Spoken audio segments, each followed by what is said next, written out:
오늘 함께 살펴볼 하나님의 말씀은 에스라서 9장 5절에서 6절까지의 말씀입니다. 에스라서 9장 5절에서 6절까지의 말씀입니다. 함께 한 목소리로 읽겠습니다. 시작.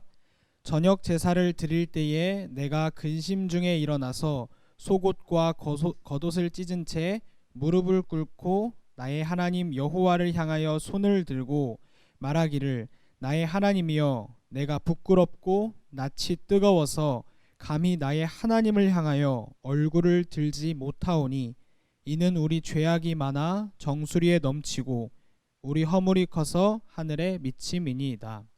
아멘. 오늘 우리가 말씀을 통해 살펴볼 인물은 에스라입니다. 먼저 에스라가 어떤 사람인지 잠깐 알아봤으면 좋겠습니다. 에스라는 하나님의 말씀, 또 여호와 하나님의 율법에 능통한 학자였습니다. 그런 여호와의 율법을 연구하고 또 스스로 지켜 행동하는 사람이었습니다. 그리고 알고 마음속에 행동으로 지키고 실천한 것을 이스라엘 백성들에게 가르치기로 결심한 사람이었습니다.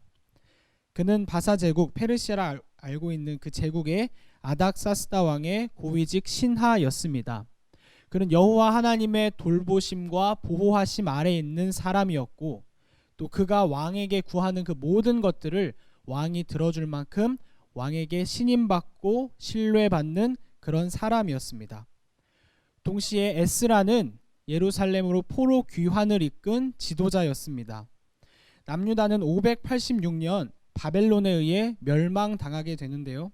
그 멸망 후 약 120년 뒤 에스라는 이스라엘 백성들과 함께 그 고향 땅 예루살렘으로 귀환하는데 그 이스라엘 백성들을 이끌어간 그런 지도자였습니다. 그는 BC 458년 약 1700여 명의 백성들과 함께 왕에게 성전 건축을 위한 재정을 지원받고 허락을 받고 예루살렘에 도착을 하게 됩니다. 영광스럽고 또한 감격스러운 귀환이었을 것입니다. 그 고향 땅으로의 복귀, 포로 생활을 마치고 고향 땅으로 돌아갔을 때의 그 감격을 말로 다 할 수 없었을 것입니다.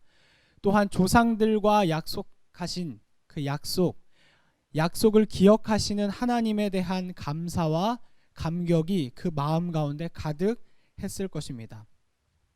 에스라는 예루살렘으로 돌아간 후 이스라엘 백성들과 함께 하나님께 감사 제사를 올려드립니다. 그리고 나서 이 일이 있고 나서 얼마 지나지 않았을 그때였습니다. 에스라는 포로 생활에서 귀환한 예루살렘 백성들의 범죄 소식을 듣게 됩니다. 하나님께서는 이스라엘 백성들 그 조상들에게 약속을 맺으십니다. 나는 너의 하나님이 되겠고 너희들은 나의 백성이 되리라. 내가 너희에게 그 땅, 젖과 꿀이 흐르는 그 땅을 차지하게 하리라. 또한 동시에 하나님께서는 백성들에게 그 땅에 들어가서 그들과 섞이지 말고 그들의 종교를 따르지 말고 오직 여호와 하나님 한 분만을 섬길 것을 분명하게 말씀하고 또한 경고하셨습니다. 그래서 그들에게 그 땅 민족들, 이방 민족들과 결혼하지 말 것을 하나님이 경고하시고 이미 명령하셨습니다. 그런데 이스라엘 백성들은 그 땅으로 돌아가고 나서 또 하나님의 말씀, 여호와의 율법을 기억하지 못하고 이방 민족들과 결혼하고 그들의 풍습을 따르고 또한 여호와 하나님을 떠나는 그런 생활, 그런 모습으로 살아가게 됩니다.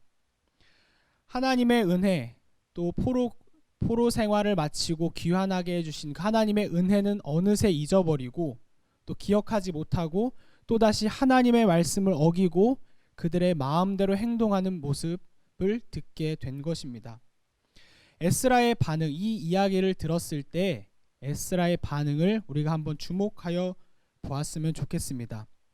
그는 이 소식을 들었을 때에 괴로움과 또한 부끄러움에 휩싸였습니다.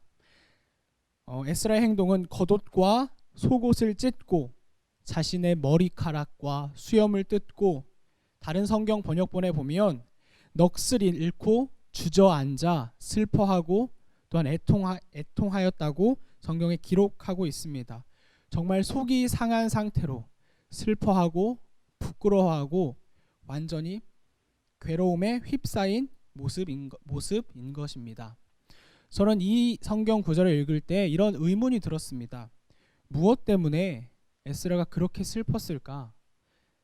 무엇이 그를 그렇게 괴롭게 만들었을까? 에스라 본인은 하나님 앞에서 부끄러움이 없이 잘 살고 있고, 에스라 본인은 하나님의 말씀을 지키기 위해 잘 살고 있고, 그것은 이스라엘 백성들의 죄인데 정말로 그것이 그렇게 마음이 아팠을까? 에스라의 본심, 에스라 어떤 마음이었을까? 에스라가 어떤 마음이었을지 에스라의 마음을 한번 생각해 보았습니다. 그는 가장 먼저 하나님의 은혜, 이스라엘에게 베푸신 하나님의 은혜를 생각하였습니다. 애굽에서, 또한 광야에서, 바벨론 포로 생활에서, 또 포로 생활을 마치고 다시 돌아오기까지 백성들을 지키시고 그 약속을 기억해 주신 하나님의 셀 수 없는 그 은혜를 기억하였습니다. 또한 그는 하나님의 말씀이 반드시 성취될 것이라는 말씀에 대한 두려움을 가지고 있었습니다.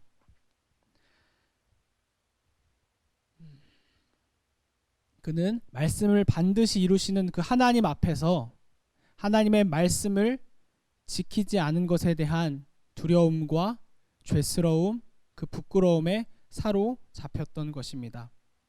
그래서 이스라엘 백성들의 죄가 나의 죄로, 그들의 부끄러움이 나의 부끄러움으로, 또 하나님 앞에서 부끄러워하고 고통스러워하고 힘들어하는 모습으로 앉아 있었던 것입니다. 이 본문을 읽으면서 저의 모습을 돌아보았습니다. 매스컴이나 또한 주변 사람들을 통해서 듣게 되는 교회의 모습들, 또한 그리스도인의 모습들, 이야기를 떠올려 봤습니다. 그런 이야기를 들을 때 저는 마치 나의 일이 아닌 것처럼 나는 지금 잘 살고 있고 나는 괜찮다 라는 생각으로 일관했던 것 같습니다. 또한 그들을 비난하기만 하고 비판하기만 했던 모습을 발견했습니다. 내가 받은 하나님의 은혜, 또한 우리가 함께 받은 하나님의 은혜는 기억하지 못한 채 그들에게 손가락질만 하고 비난하기만 하는 저의 모습을 발견하게 된 것입니다. 여러분과 제가 함께 돌아보길 바라는 것은, 우리가 그런 모습들, 이야기들을 들었을 때 비난과 비판에 그치지 않고 내가 받은 하나님의 은혜, 내가 받은 하나님의 사랑을 기억하고 함께 아파하고 또한 하나님 앞에 함께 눈물을 흘리며 애통하는 우리의 모습이었으면 좋겠습니다. 말씀을 이루시는 하나님 앞에서, 우리에게 은혜를 베푸신 하나님 앞에서 나의 죄로 인식하고 함께 슬퍼하고 함께 애통하며 하나님 앞에 회개하여 하나님의 은혜를 구하는 저와 여러분이 되었으면 좋겠습니다. 함께 기도하겠습니다.